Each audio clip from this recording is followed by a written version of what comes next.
राष्ट्रिय स्वतन्त्र party रासोपले party एकताका सन्दर्भमा 60-40 को संरचनामा आधारित त्रिपक्षीय भागबण्डाको प्रस्ताव अघि सारेको छ।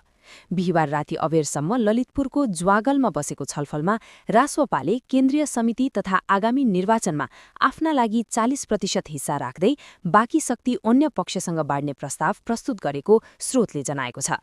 स्रोतका अनुसार प्रस्ताव अनुसार काठमाडौँ महानगरपालिकाका मेयर बालेन्द्र शाह बालेन र ऊर्जा क्षेत्रमा परिचित कुलमान घिसिङलाई समान रूपमा 25% भाग दिने, बाँकी 10% हिस्सा जेनजी समूहलाई दिने अवधारणा राखिएको छ। भावी प्रधानमन्त्रीका रूपमा बालेनलाई अघि सार्ने विषयमा रासोपा सभापति रवि लामिछाने सकारात्मक देखिएको बताइन्छ। यद्यपि पदाधिकारीको बाँडफाँड अझै टुङ्गो लाग्न बाँकी छ। 40, 25, 25 र 10% को ढाँचामा सहमति खोज्ने गरी प्रस्ताव आएको हो। प्रधानमन्त्रीको उम्मेद्वार बनाउने विषयमा रविजी सकारात्मक हुनुहुन्छ, स्रोतले भन्यो। तर पदाधिकारीको विषयमा बालेनजी सन्तुष्ट देखिनु भएको छैन।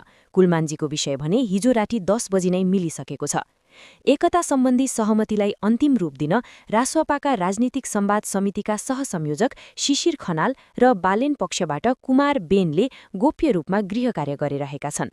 दुवै पक्षबीच निर्णायक सहमतिका लागि आज बेलुका पुनः बैठक बस्ने तयारी छ।